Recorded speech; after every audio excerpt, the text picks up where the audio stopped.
আসসালামু আলাইকুম আরহামতুল্লাহ বারাকাতুহু। হায়রে প্রবাস পেজ থেকে আমি শাহ আলম আছি আপনাদের সাথে। আজ আমি আলোচনা করব ওয়েন্ডো স্ক্রাইবার নিয়ে।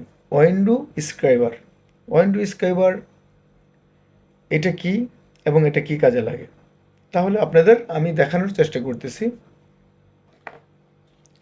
আমার হাতে যেটা দেখতে পাচ্ছেন, এটার নাম হচ্ছে ওয়েন্ডো স্ক্রাইবার। এটার কাজ কি?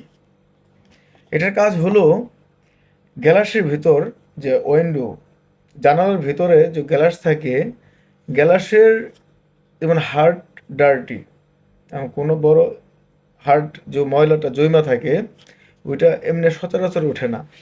তো ওইটা ওঠানোর জন্য এই স্ক্রাইবারটা ব্যবহার করা হয়। এবং কি চুইনগাম লেগে থাকে, ওই চুইনগাম ওঠানোর জন্য স্ক্রাইবারটা, এই উইন্ডো স্ক্রাইবারটা ব্যবহার করা হয়। তাহলে আমরা আজকে জানতে পারলাম এটার নাম হচ্ছে উইন্ডো স্ক্রাইবার, এবং এটা দিয়ে যে কোনো শক্ত ময়লা যেটা আছে ওইটা এটা দিয়ে উইন্ডো স্ক্রাইবার দিয়ে ওঠানো হয়। ওকে। এবং জানালার ভিতরে যে ময়লাটা শক্ত হয়ে থাকে, ওই ময়লাটা ওঠানোর জন্য এই উইন্ডো স্ক্রাইবারটা ব্যবহার করা হয়। আশা করি সকলে বুঝতে পেরেছেন। আসসালামু আলাইকুম রহমতুল্লাহ বারাকাতুহু।